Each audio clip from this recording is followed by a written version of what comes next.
Bismillahirrahmanirrahim. Alhamdulillah wassalatu wassalam ala Rasulillahi amma ba'd. Hadirin dan hadirat serta para pemirsa yang saya hormati, Assalamualaikum warahmatullahi wabarakatuh. Alhamdulillah kita bersyukur kehadirat Allah Azza wa Jalla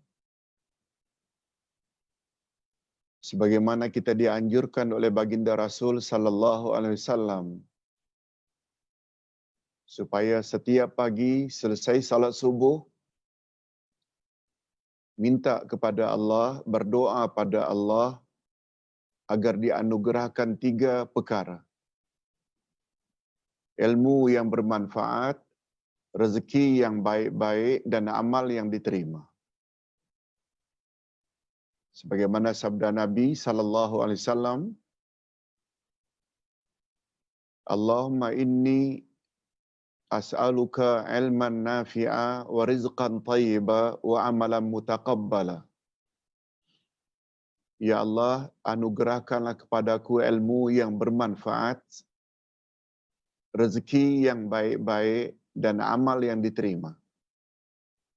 InsyaAllah pembahasan kita pada pagi ini confirm, pasti termasuk ke dalam ilmu yang bermanfaat, yaitu tentang nama-nama Allah. Al-Asma'ul Husna. Malah apabila semua ilmu tentang Islam disenaraikan, ilmu tentang Al-Asma'ul Husna ini terletak pada ranking yang paling tinggi. Sebabnya ada istilah awwaluddin ma'rifatullah. Awal-awal agama mengenal Allah.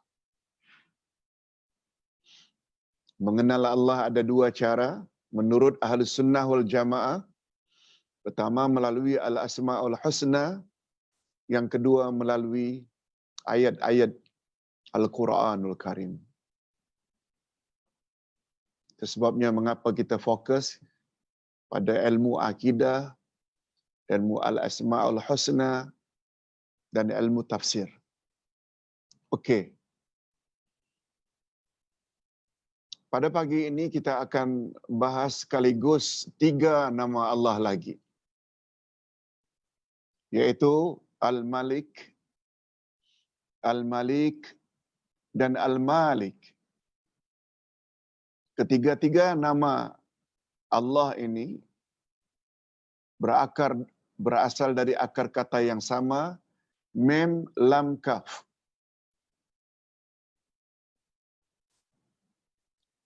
Al-Malik, Al-Maliku dan Al-Maliku. Ketiga-tiganya ada dalam Al-Quranul Karim. Nah, karena maksudnya hampir bersamaan, bagus kalau kita kaji, bahas secara serentak. Okey, sebagaimana Ustaz selalu sebut,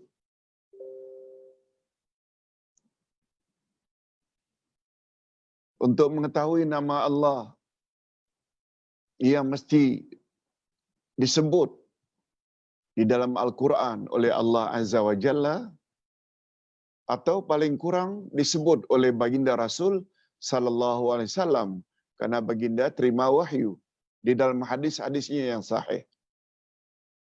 Sebagai contoh umpamanya firman Allah tentang Al-Malik. Dia terdapat pada surat Taha ayat 114. A'udzubillahi minasyaitonir rajim. Wa ta'ala Allahul Malikul Haqq. Maka maha tinggi Allah. Wa ta'ala, maha tinggi Allah. Al-Malik, Raja yang sebenar-benarnya. Raja yang sebenar-benarnya. Raja yang hakiki. Kalau ada raja-raja di muka bumi ini, tidak salah dipanggil raja, tapi itu bukan raja yang hakiki. Sebab kadang-kadang dia memerintah Kadang-kadang dia berkuasa, tapi kekuasaan dan pemerintahannya akan berakhir. Malah diri raja itu sendiri akan wafat, akan mati. Tapi Allah tidak. Adapun nama Allah Malik, ini disebut oleh Allah dalam surat Al-Qamar. Innal muttaqina fi jannatin wa nahar fi maq'adi sidqin 'inda malikim muqtadar. 'Inda malikim muqtadir. Sesungguhnya orang-orang yang bertakwa itu di dalam taman-taman dan sungai-sungai.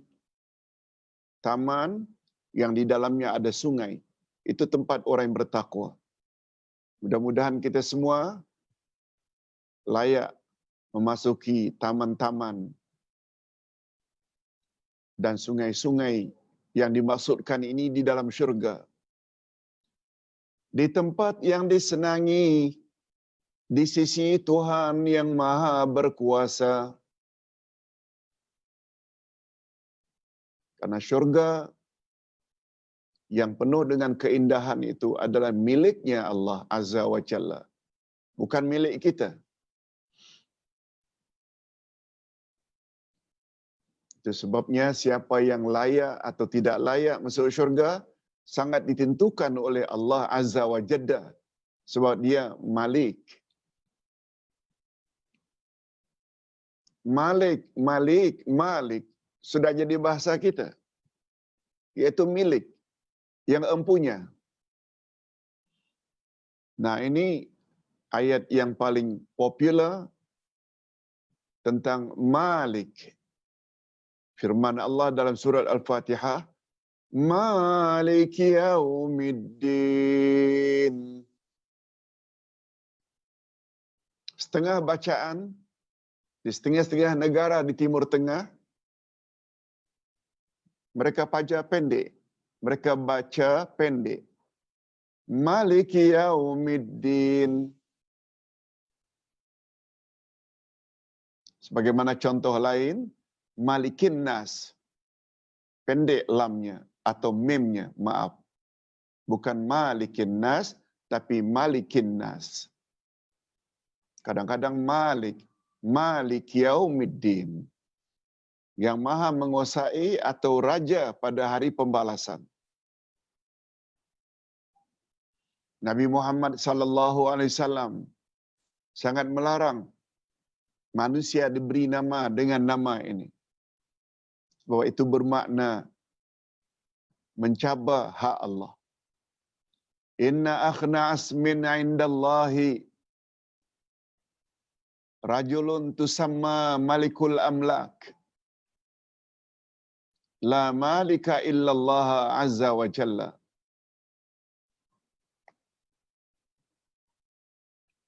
Sesungguhnya nama yang paling buruk, nama yang paling jelek di sisi Allah ialah Malikul Amlak.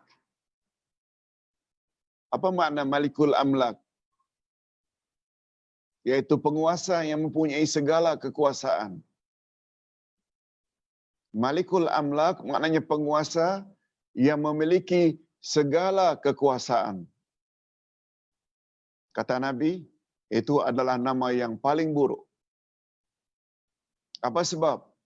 Tiada malik penguasa kecuali hanya Allah yang maha mulia lagi maha agung. Begitu disebut oleh Nabi SAW dalam hadis sahih riwayat Imam Muslim.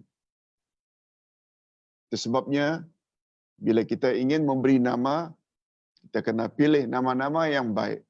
Nama-nama yang baik.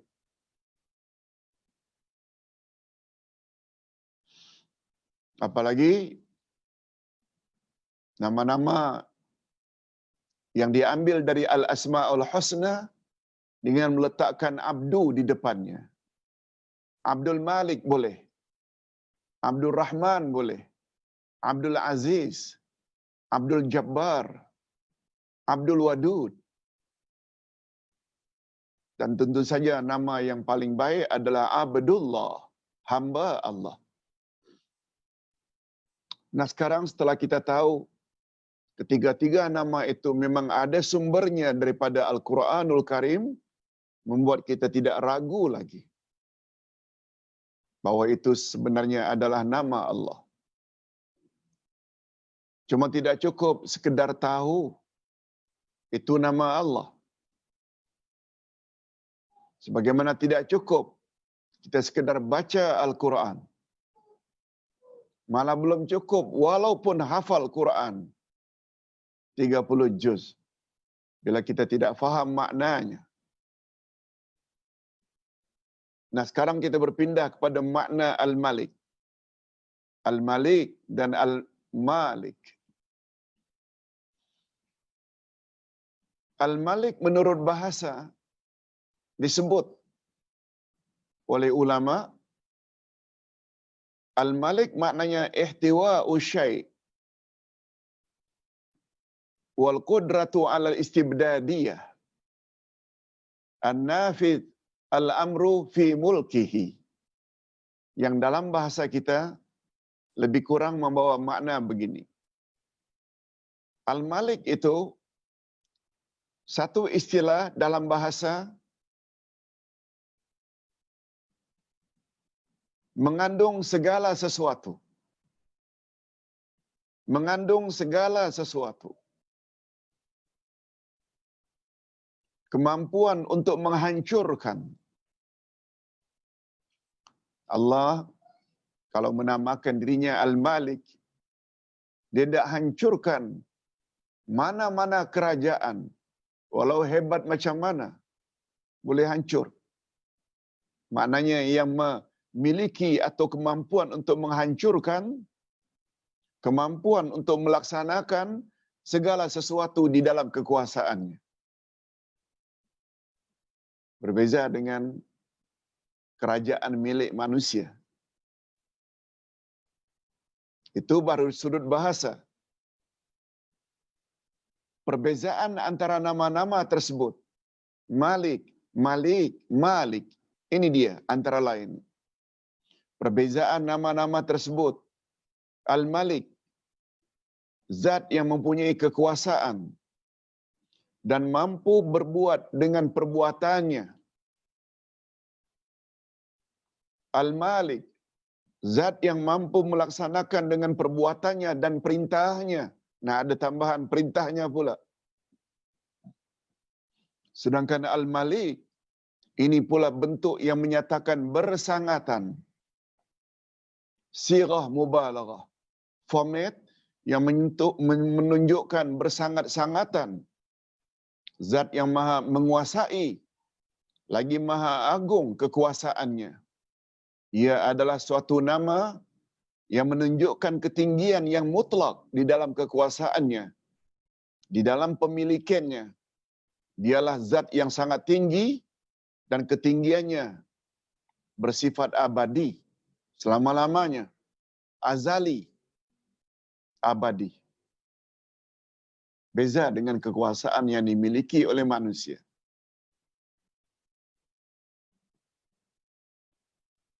Jadi, ketiga-tiga nama Allah ini, Al-Malik, Al-Malik, Al-Malik, kepunyaannya seluruh kekuasaan. Seluruh kekuasaan adalah miliknya, milik Allah. Kepunyaannya segala pujian. Segala urusan hanya terletak di tangannya. Daripadanya sumber segala sesuatu. Kepadanya kembali segala sesuatu. Sebabnya bila ada kematian, kita ucap inna lillah wa inna ilaihi raji'un. Kita semua milik Allah dan kepada Allah kita semua akan kembali. Dia bersemayam di atas arasy-Nya, mengatasi segala makhluknya. Sebab di atas arasy Allah bersemayam, Tidak ada yang lebih tinggi daripada itu. Tiada suatu pun yang tersembunyi baginya dalam segala penjuru kekuasaannya. Kekuasaannya mencakupi langit dan bumi, serta apa yang terdapat di antara keduanya, di laut dan di udara. Dialah yang mempergilirkan hari di antara manusia. Mempergilirkan hari ini yang berkuasa si fulan. Bukan selama-lamanya dia berkuasa. Akan diganti oleh orang lain. Orang lain yang mengganti pun bukan selama-lamanya. Diganti lagi oleh orang lain. Sebabnya kalau sedang berkuasa jangan sombong. Sebab Allah telah berfirman, "Wa tilkal ayyamu nudawiluha bainan nas." Hari-hari itu, kata Allah, kami pergilirkan di antara manusia. Yang dalam istilah kita orang-orang Melayu selalu digunakan bidalan. Hidup ini bagaikan roda, terus berputar. Kalau kita sedang berada di atas roda, tayar, tak lama lagi kita akan di bawah. Kita yang berada di bawah tak selamanya di bawah. Nanti ada kemungkinan akan naik ke atas. Oleh sebab itu, bagi mereka yang sedang berada di bawah, jangan frust, jangan give up, jangan sedih. Tidak mustahil Allah akan angkat ke atas. Sedangkan orang yang sedang berada di atas, jangan terlalu sombong, jangan terlalu takabur. Jika Allah berkehendak, kamu akan berada di bawah. Itu maksud ayat.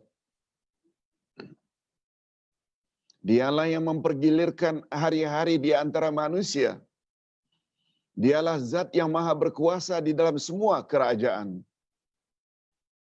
Tidak ada satu zarah, tidak ada satu atom pun mampu bergerak di dalam kerajaannya, kecuali dengan izinnya. Ini yang dimaksudkan dengan hauqalah.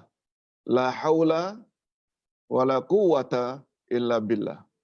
Tidak ada daya kita, tidak ada kekuatan kita, kecuali semuanya dengan izin Allah. Dan tidak ada satu pun daun yang gugur ke bumi, melainkan di dalam ilmu pengetahuan Allah. Berapa banyaknya daun yang gugur di hutan belantara saat ini, Allah tahu. Subhanallah. Subhanallah. Masya Allah, hebatnya ilmu.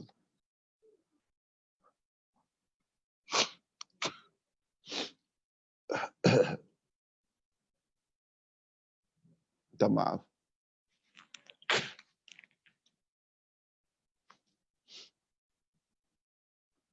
Kita teruskan mengkaji makna yang tersirat di dalam 3 nama tadi.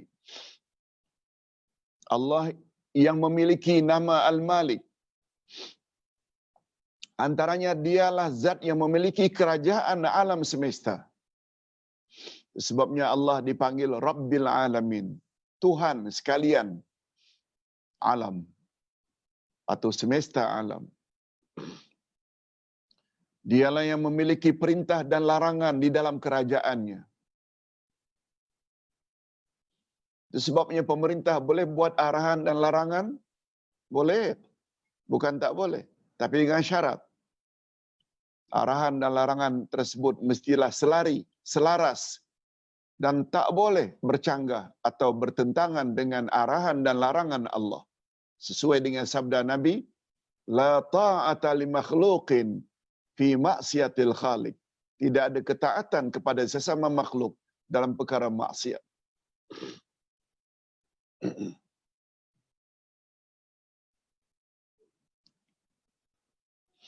Maka tidak ada yang mencipta bagi semua yang wujud kecuali Allah. Tidak ada yang mengatur semua ini kecuali Dia. Dialah Raja yang hak, maknanya Raja yang sebenar-benarnya, yang memberikan peraturan hidup bagi mereka agar mencapai tujuan. Allah Al-Malik adalah zat yang di tangannya kekuasaan mutlak lagi sempurna, yang tidak bersekutu dengannya sesiapapun atau apapun juga. Allah Subhanahu wa taala dalam hal ini berfirman dalam surat Al-Mulk ayat 1, Tabarakalladzi biyadihil mulk wa huwa ala kulli syai'in qadir. Maha suci Allah yang di tangannya lah segala kerajaan dan dia maha kuasa atas segala sesuatu. Surat Al-Mulk ayat 1.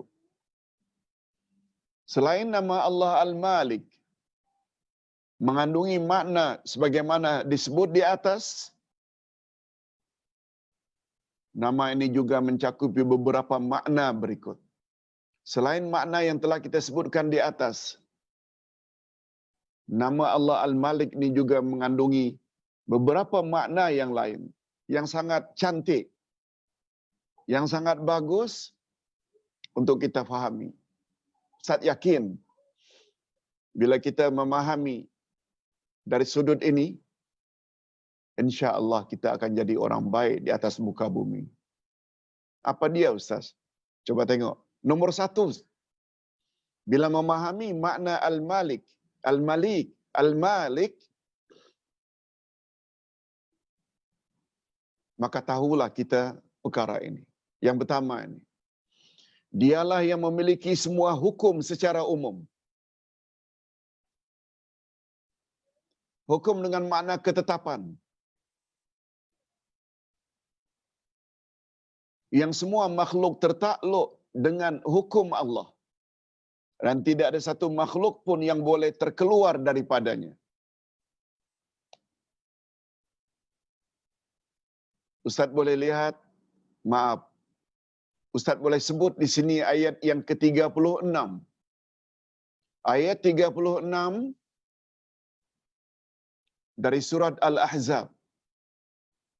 Kita baca dulu. Bagi yang ada Quran, silakan buka Al-Quran.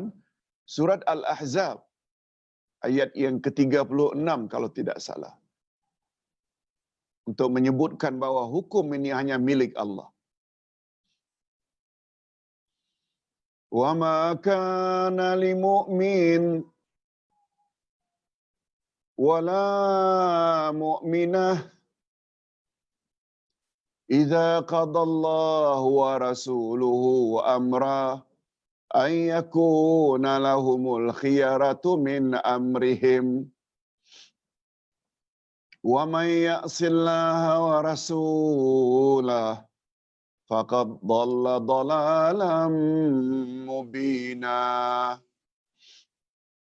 Tidak berhak orang beriman lelaki, juga tidak berhak orang beriman wanita. Dalam hal apa mereka tidak berhak? Apabila Allah dan Rasul telah tetapkan satu-satu ketentuan hukum, maka mereka ingin mencari pilihan hukum yang lain. Tak berhak. Lalu apa kata Allah? Bagi mereka yang hanya mengaku mukmin, mukminat, tapi tidak mau terikat dengan hukum ketetapan Allah dan ketetapan Rasul. Wa may ya'sillaha wa rasulahu faqad dhalla dhalalan mubina. Barang siapa yang ingkar, enggan mematuhi kehendak atau hukum Allah dan Rasul, maka terjerumuslah ia ke dalam kesesatan yang nyata. Allah suruh salat. Rasul explain bagaimana cara salat yang sebenar. Dia tidak buat. Atau dia buat sebagaimana Allah arahkan salat, tapi tidak ikut cara yang Rasul ajar. Tidak ittiba'. Tak berhak.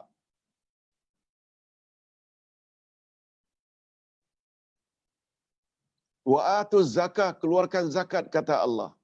Rasul dah tetapkan peratusnya yang perlu dizakatkan.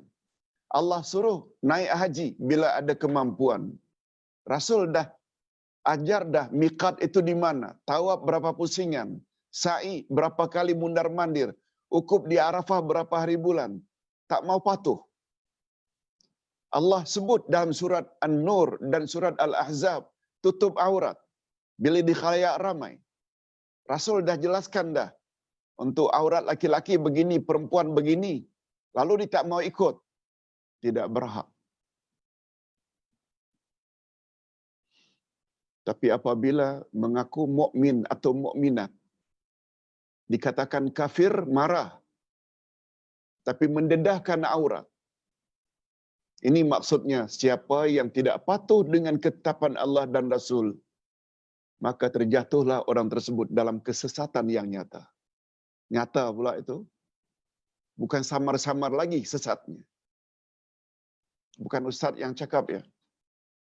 Allah yang cakap, lihat ayat 36 dari surat Al-Ahzab. Kita kembali kepada ketetapan Allah. Segala ketetapan yang layak membuatnya hanya Allah. Atau paling kurang Rasulullah atas arahan Allah. Adapun hukum daripada Allah ini ada 3 jenis. Ini yang Ustaz maksudkan, memahami ini sangat mustahak. Bila kita faham ini, biasanya kita akan jadi orang baik. Pertama sekali, al-ahkamul qadariyah. Yang kedua, al-ahkamus syar'iyah. Yang ketiga, al-ahkamul jazaiyah.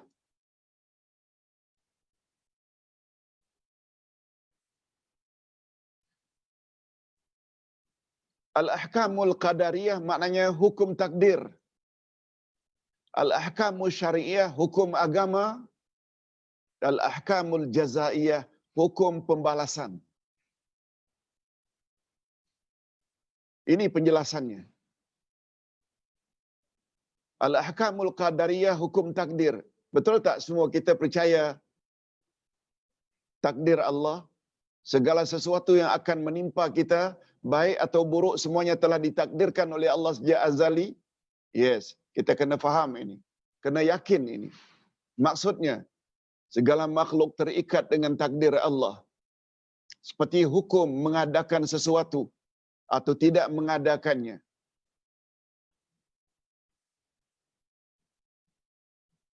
Allah SWT jadikan ustaz lelaki dalam bentuk seperti ini. Kita kena reda. Ada yang handsome, ada yang hidungnya mancung, ada yang pesek, ada kulitnya putih, ada kulitnya hitam. Malah ada yang Down syndrome, ada yang cacat anggotanya. Itu takdir. Kita mesti menerima apa adanya. Sudah takdir Allah. Itu maksudnya Allah Subhanahu Wa Taala jadikan kita ini lelaki, jadikan perempuan, sudah takdir Allah. Sebab terdapat di dalam masyarakat perempuan ingin jadi laki-laki, laki-laki ingin jadi perempuan. Na'udzubillah. Di situ saja sudah melanggar ketetapan Allah, hukum Allah. Memanjangkan umur seseorang atau memendekkannya, itu takdir. Semua itu telah ditetapkan oleh Allah dengan qada dan qadarnya sejak azali. Okey. Kita telah banyak bahas bab ini. InsyaAllah nanti kita akan bahas dalam pelajaran akidah. Iman pada takdir. Yang kedua, al-ahkamu syar'iyah. Iaitu hukum agama. Kita mesti tertakluk di atas muka bumi ini dengan hukum agama yang telah ditetapkan oleh Allah. Dialah yang mengurus, dialah yang mengutus para rasulnya dan menurunkan kitab-kitabnya, menetapkan hukum hakam syara'. Ada wajib, ada sunat, ada makruh, ada harus, ada haram. Dialah yang mencipta makhluknya. Dan dialah yang menyuruh mereka agar berjalan di atas hukumnya. Dalam bidang akidah, akhlak, ucapan, perbuatan, zahir, batin, dialah yang melarang mereka melampaui batasan. Sebagaimana dia memaklumkan kepada mereka bahawa setiap hukum yang bercanggah dengan hukumnya adalah pasti membawa keburukan, kejahilan, dan yang demikian itu termasuk ke dalam hukum taghut. Bila tidak ikut hukum Allah, maknanya dia telah mengikuti hukum taghut. Taghut maknanya syaitan. Sesuai dengan maknanya, syaitan ba'idun 'anil haq. Segala yang ingin menjauhkan kita daripada kebenaran. Okey, dah dua. Kita percaya dengan takdir Allah, kita juga percaya Allah telah tetapkan dalam agama hukum hakam yang kita yang patut kita laksanakan kalau itu perintah, yang wajib kita jauhi kalau itu larangan. Okey. Ini yang Ustaz maksudkan. Jangan lupa ada satu lagi hukum namanya al-ahkamul jazaiyah, hukum pembalasan. Kita baca. Dialah yang membalas segala perbuatan makhluknya. Apakah amalan yang baik atau buruk di dunia dan di akhirat. Allah akan memberi ganjaran bagi sesiapa yang patuh kepadanya. Dan sebaliknya dia akan menyiksa siapa yang berbuat maksiat. Hukuman tersebut sangat berkaitan dengan keadilan dan kebijaksanaan Allah. Jangan salahkan Allah bila awak dihumban dalam api neraka. Allah dah beritahu dah, tutup aurat itu wajib. Menyara anak isteri itu wajib ke atas pundak suami. Mematuhi suami dalam perkara yang hak wajib ke atas isteri. Anak-anak mesti berbuat ihsan pada mak bapak. Mak bapak mesti bimbing dan didik anak-anak. Itu semua ketetapan-ketetapan Allah. Bila suruhan-suruhan Allah awak laksanakan, syurga menunggu di sana. Tapi bila suruhan-suruhan Allah tidak dibuat, tapi justru larangan-larangan Allah yang dilanggar, sampai mati tak taubat, walaupun dah umur walansia, warga lanjut usia, warga emas, tak taubat-taubat, tiba-tiba inna lillahi wa inna ilaihi raji'un. Bahaya. Bukan di akhirat saja, di alam barzakh dia akan diazab dengan azab kubur. Tapi beza dengan orang yang berbuat baik, terutama yang suka mendekatkan diri dengan Al-Quran. Sebelum di akhirat, di alam barzakh pun Quran akan membantunya.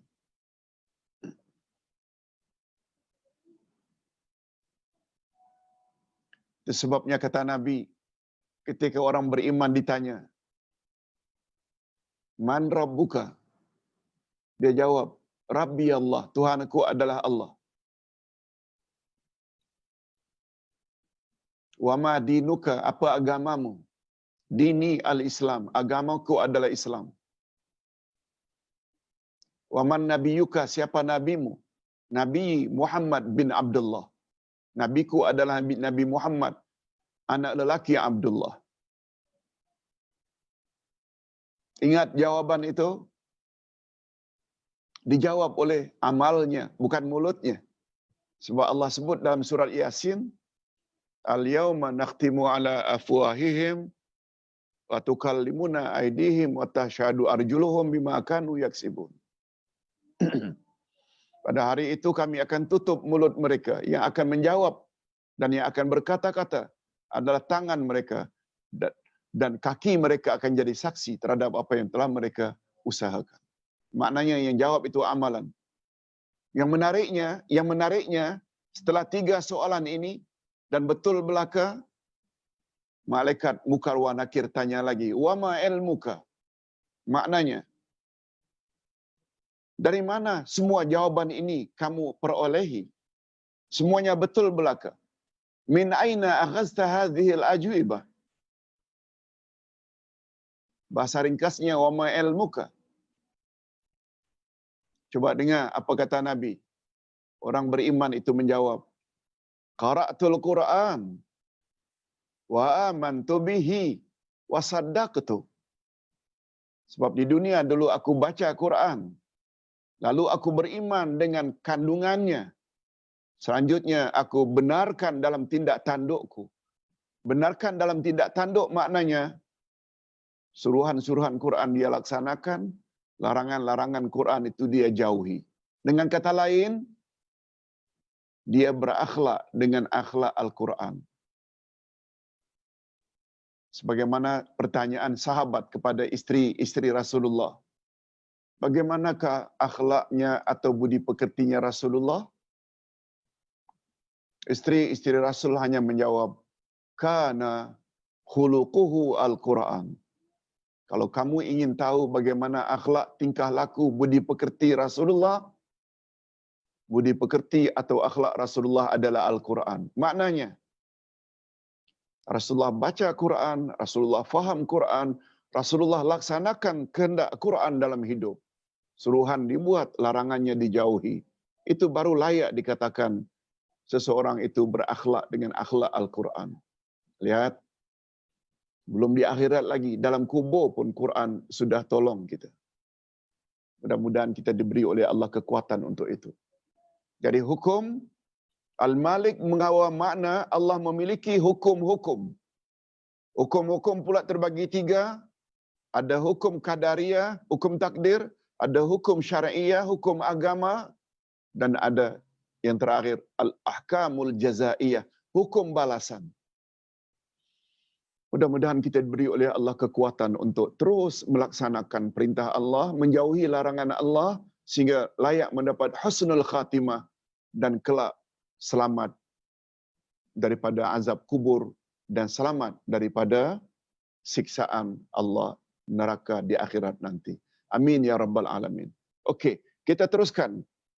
Pengajaran kedua daripada nama-nama Allah tadi. Dialah yang memiliki semua yang wujud. Dan mereka semua adalah hamba-Nya yang sangat berhajat kepadanya. Dan merujuk kepadanya dalam semua urusan mereka. Tidak ada satu pun yang boleh terkeluar dari pemilikannya. Sebagaimana tidak ada satu pun makhluk yang tidak berhajat kepadanya dalam hal mengadakan, melanjutkan usianya, memberinya manfaat dan menolaknya dari mudarat atau bahaya, semua itu adalah milik Allah. Oleh sebab itu, minta memiliki anak atau cucu atau pasangan, jodoh, minta pada Allah. Minta panjang usia, minta pada Allah. Minta supaya diberi oleh Allah rezeki, minta pada Allah. Minta supaya Allah SWT hindarkan dari wabak dan bala, minta pada Allah. Itu maksudnya. Sebab semua itu adalah milik Allah. Coba tengok macam mana bila kita memahami nama dari Malik atau Malik atau Malik. Itu pemahaman seperti itu akan membawa kesan positif kepada diri orang yang memahaminya.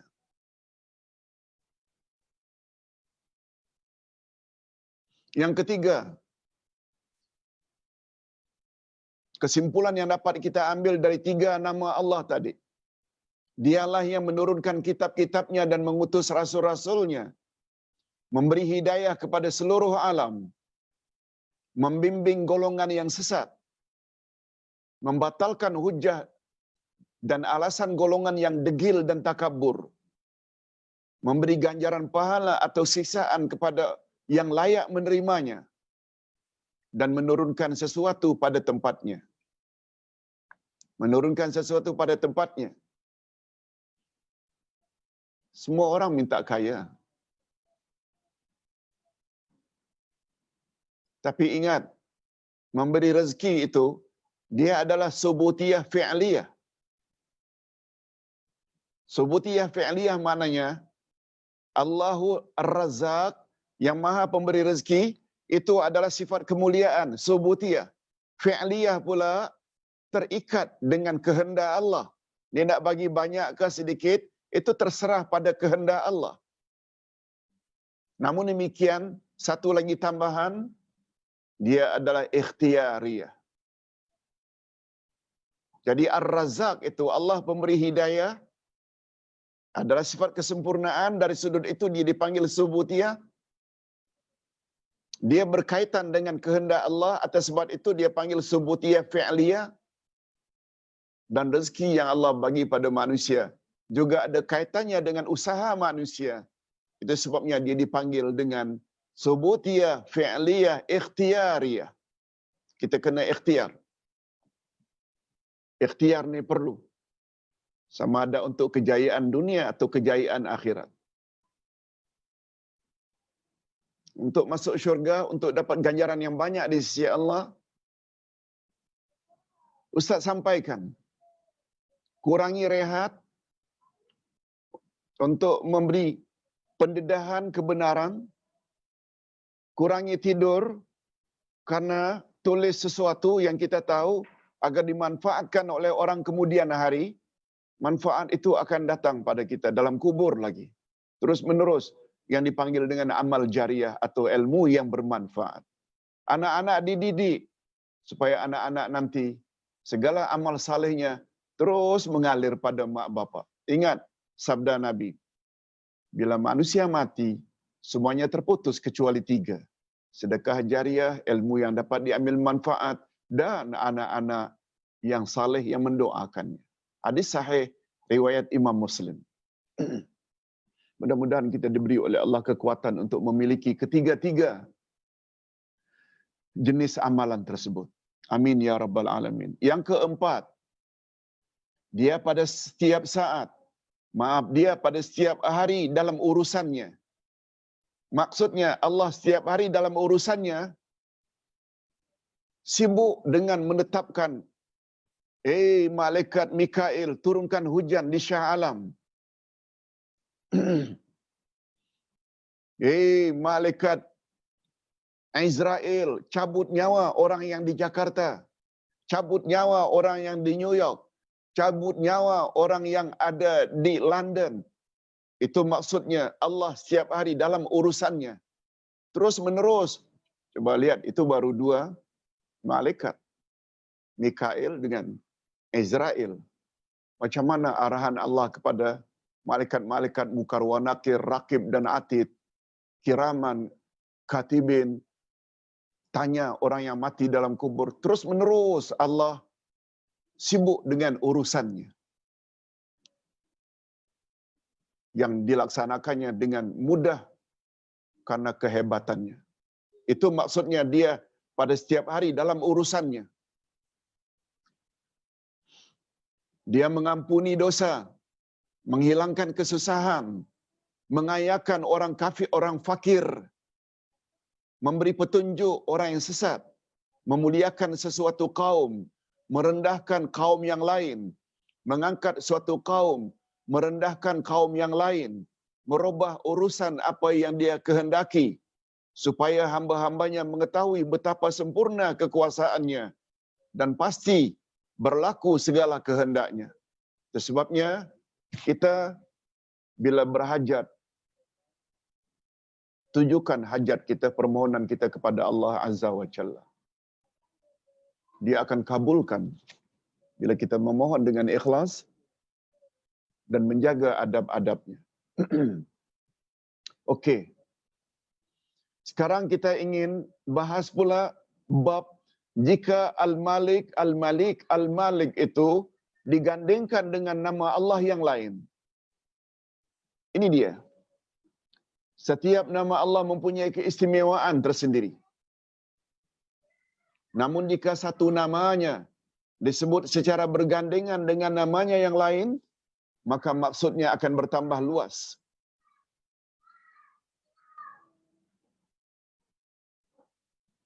Sebagai contoh umpamanya gandingan nama Allah Al-Malik, Al-Malik yang artinya kekuasaan dengan Ar-Rahman dan Ar-Rahim, kasih sayang. Sebagai contoh, Al-mulku yawma idzinil haqqu lirrahman wa kana yawman 'alal kafirina 'asira. Surah Al-Furqan ayat 26. Kerajaan yang hak pada hari itu adalah kepunyaan Tuhan yang Maha Pemurah, dan adalah hari itu satu hari yang penuh dengan kesukaran bagi orang-orang kafir. Contoh lain, Malik digandingkan dengan Ar-Rahman. Ar-Rahmanir Rahim, Malik Yaumiddin. Maha Pemurah lagi Maha Penyayang yang menguasai di hari pembalasan. Okey, apa dia hikmah gandingan Malik dengan Ar-Rahman dan Ar-Rahim? Ini dia. Di dalam ayat di atas digandingkan antara Al-Malik dengan Ar-Rahman, menunjukkan bahawa Allah memiliki kekuasaan mutlak pada hari pembalasan. Hal ini menunjukkan betapa sempurna ketinggiannya. Dia mengetahui segalanya. Hanya dialah yang mempunyai kuasa dalam hisab dan pembalasan. Namun demikian, walaupun begitu hebat kekuasaan miliknya, tetapi dia tetap Maha Pengasih dan Maha Penyayang. Dan di antara bukti betapa rahmat atau kasih sayang itu, betapa tinggi kasih sayangnya Allah itu atau rahmatnya, dia menghisap hambanya dengan sangat adil.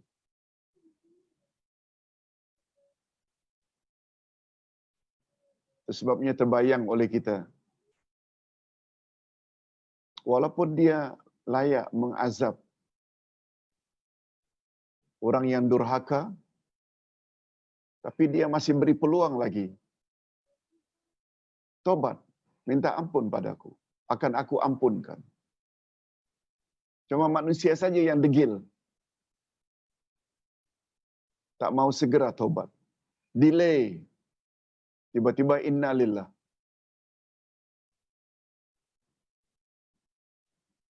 Contoh lain, Allah Subhanahu Wa Taala boleh hancurkan manusia bila berbuat durhaka di atas muka bumi. Tetapi Allah Subhanahu Wa Taala karena kasih sayangnya, dia berinya hidup juga. Dia berinya oksigen, dikayakannya, dimewahkannya, diberi anak-anak cucu, cicit yang comel, cantik, pintar. Rahmat Allah. Padahal bila Allah nak hancurkan dia karena dia berbuat syirik, boleh, sebab dia berkuasa. Di antara bukti betapa rahmat kasih sayangnya ialah dia menghisap hambanya dengan sangat adil, dan dia tidak menzalimi hambanya walaupun satu zarrah. Dia juga tidak akan menimpa dosa kepada seseorang yang berdosa yang dilakukan oleh orang lain. Di sini letaknya kesempurnaan pada zatnya yang satu, yang berhimpun antaranya kekuasaan dengan kasih sayang. Malah terbayang oleh kita apa kata Nabi. Bila seseorang itu melakukan amal baik, ganjaran yang Allah akan bagi 10 minima. Tapi bila seseorang itu melakukan kejahatan, Allah tidak beri dia dosa kecuali hanya satu saja. Coba lihat betapa hebatnya kasih sayang Allah pada hamba. Ini faedah gandingan Al-Malik dengan Ar-Rahman dan Ar-Rahim. Yang kedua, gandingan antara Al-Malik dengan Al-Quddusus Salamul Mu'min. Ini nama Allah yang disebut secara bergandengan. Kita boleh lihat pada surat Al-Hasyr ayat 23. Huwallahu allazi la ilaha illa huwal malikul quddusus salamul mu'minul muhaimin. Kalau kita ingin sambung lagi, al-muhaiminul azizul jabbarul mutakabbir. Inilah ayat, dalam satu ayat disebut nama Allah yang sangat banyak. Inilah dia ayat. Tidak ada duanya. Ayat-ayat yang lain paling dua. Ar-Rahman dan Ar-Rahim. Atau tiga. Kalau yang ini, subhanallah. Al-Malik, Al-Quddus, As-Salam, Al-Mu'min, Al-Muhaimin, Al-Aziz, Al-Jabbar, Al-Mutakabbir. 8 sekali nama Allah dalam satu ayat yang pendek.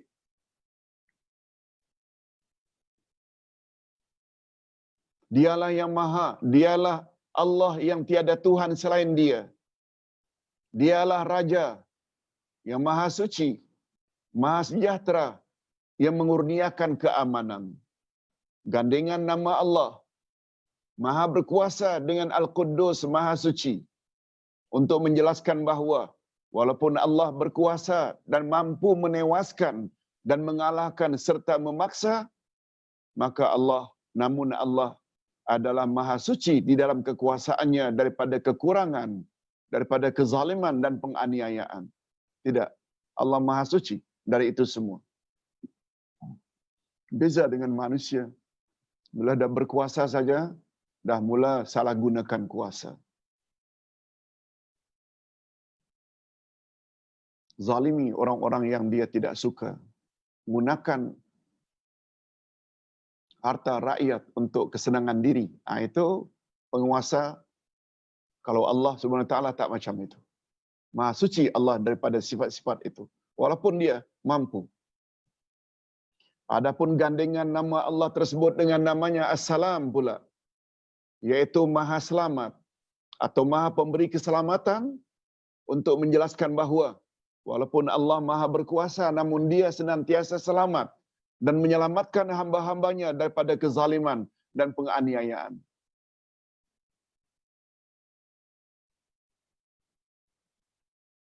Sedangkan gandengan nama tersebut dengan namanya Al-Mu'min, Maha memberi keamanan, untuk menjelaskan bahawa walaupun dia Maha berkuasa dan mampu melakukan apapun saja, namun dia tetap mengamankan hamba-hambanya dari segala penganiayaan dan kezaliman.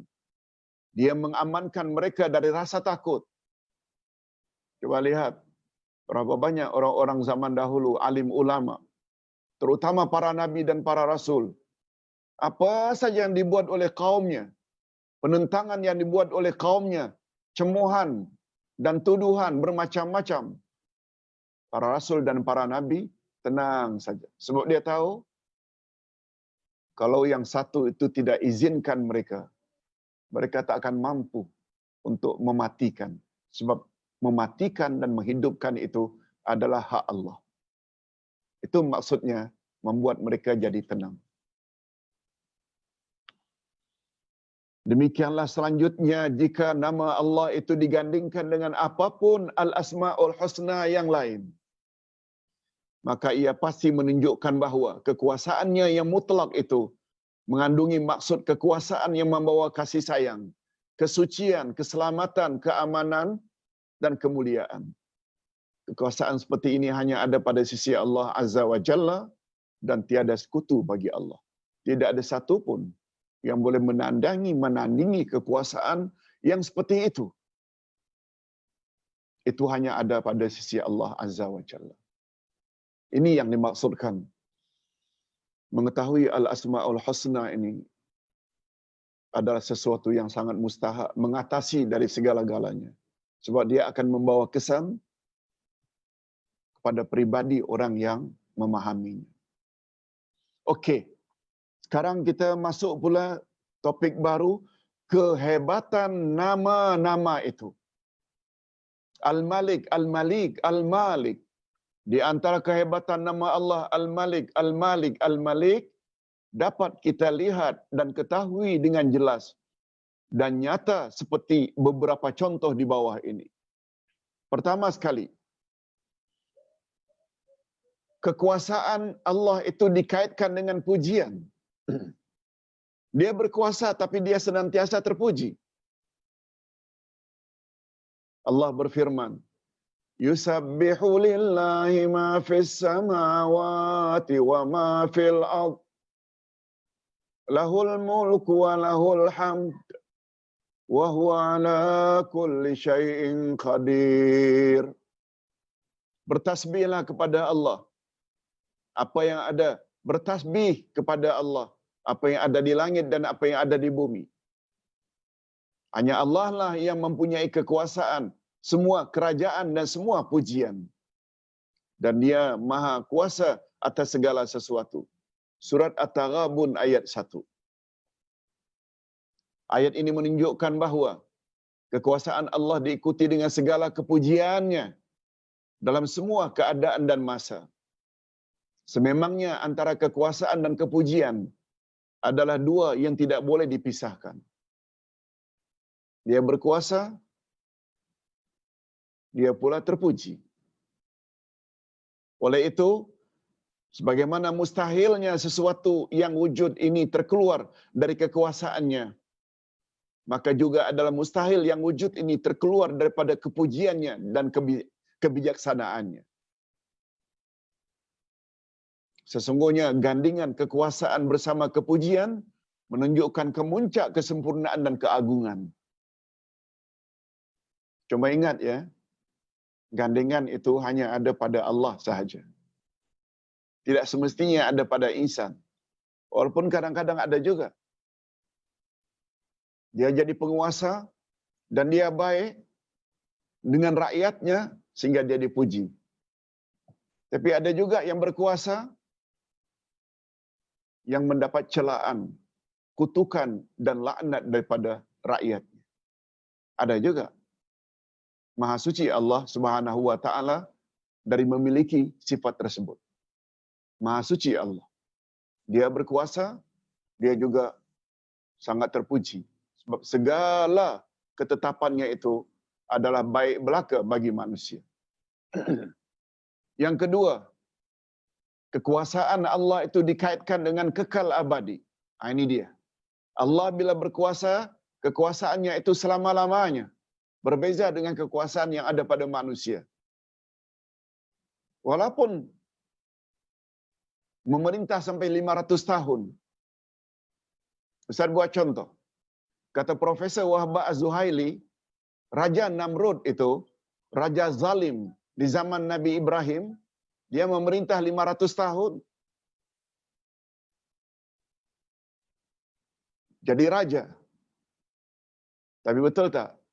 Akhirnya dia berakhir dengan laknat Allah. Kutukan Allah. Dia lempar Nabi Ibrahim dalam api. Dia ingin membinasakan Nabi Ibrahim. Tapi Allah selamatkan. Ini yang Ustaz maksudkan tadi. Lalu Allah SWT hina Namrud. Dalam riwayat dikatakan, dia yang membesarkan diri, dimatikan oleh Allah dengan makhluk yang sangat kecil, iaitu nyamuk saja. Masuk ke dalam hidungnya.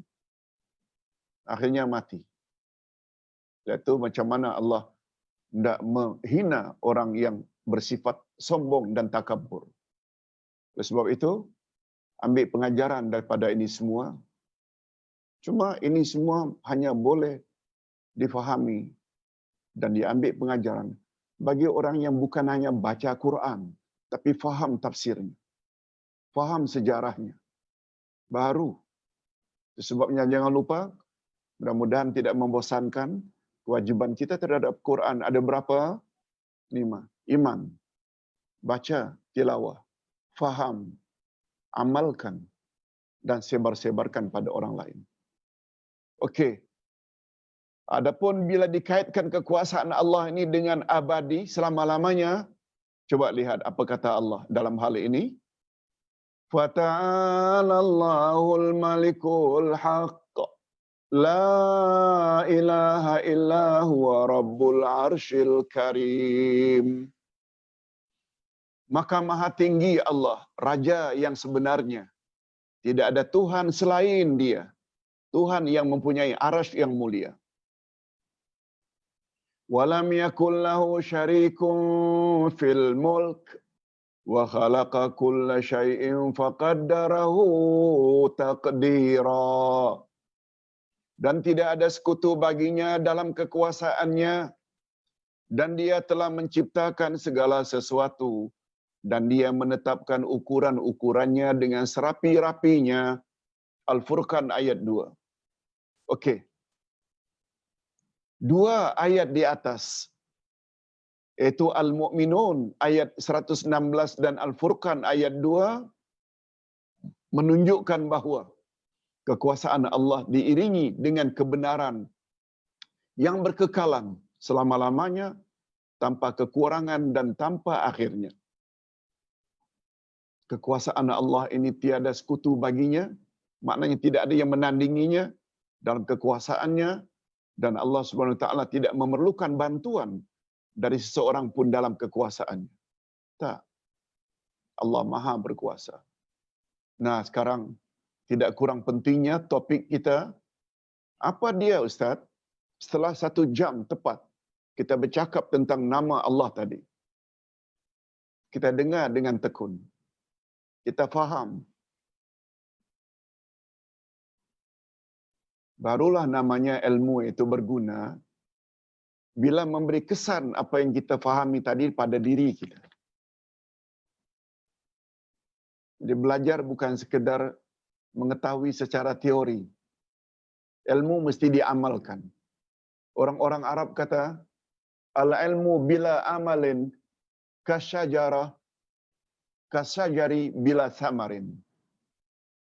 Ilmu yang tidak diamalkan bagaikan pokok yang tidak berbuah. Tak ada guna. Itu sebabnya ilmu mesti diamalkan. Apa dia yang kita perlu amalkan setelah kita tahu tadi? Ini dia.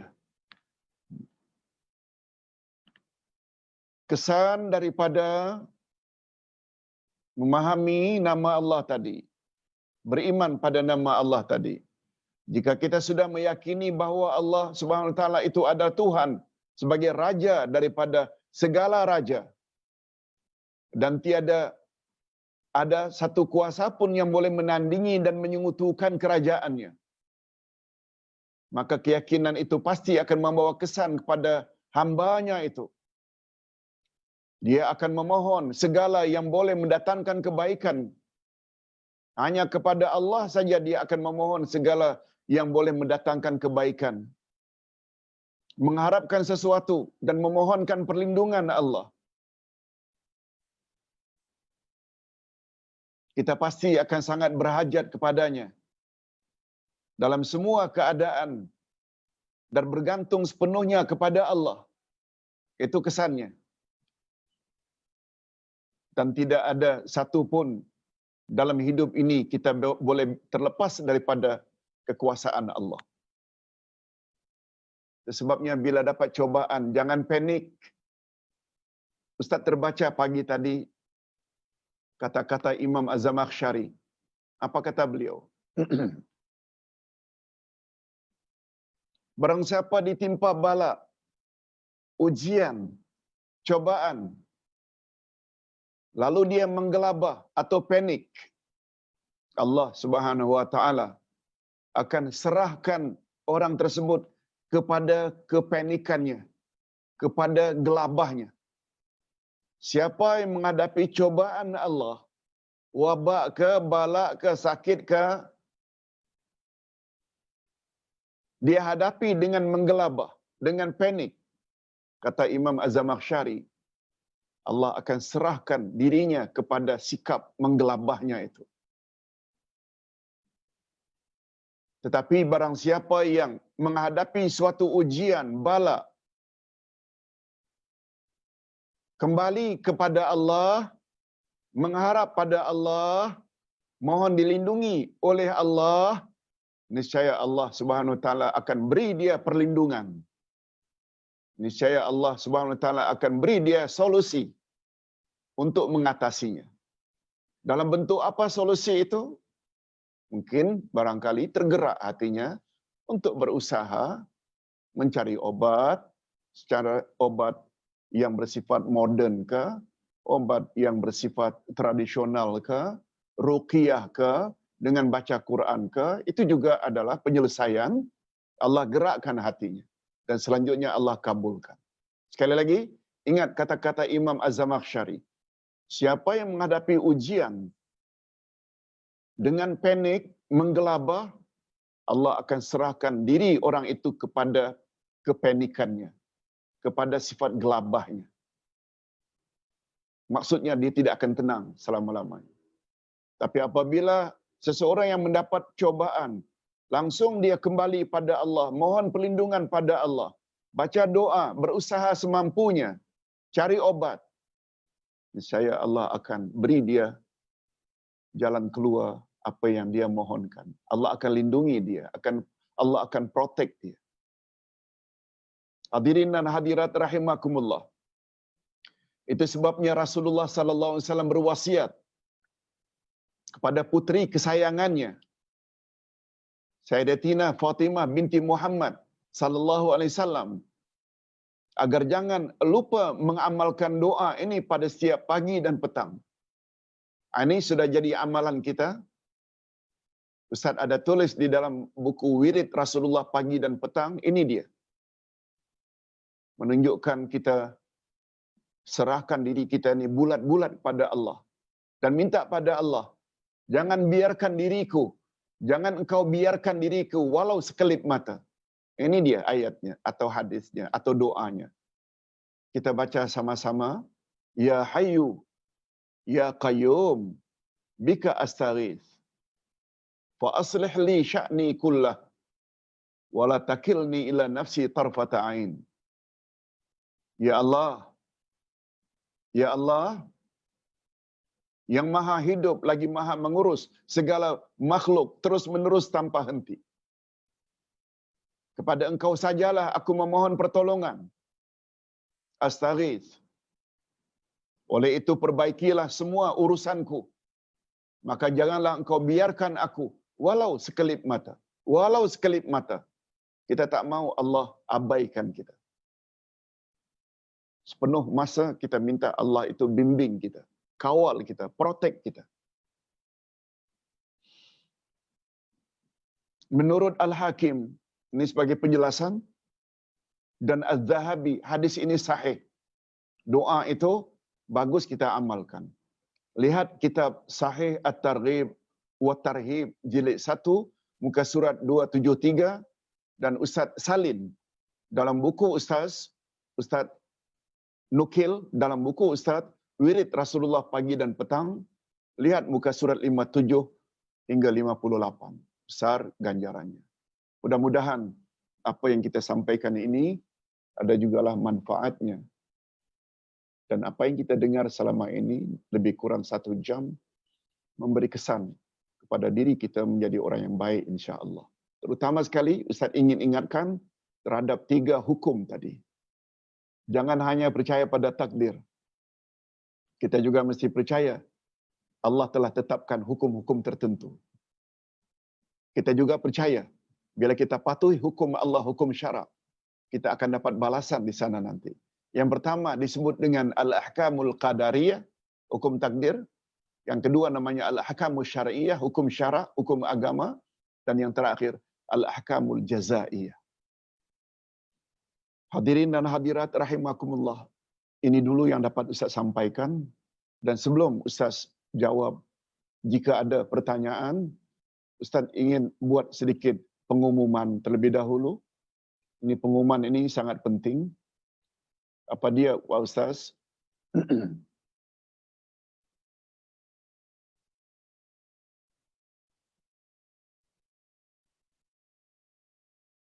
Okey. Baru satu sih, Ti.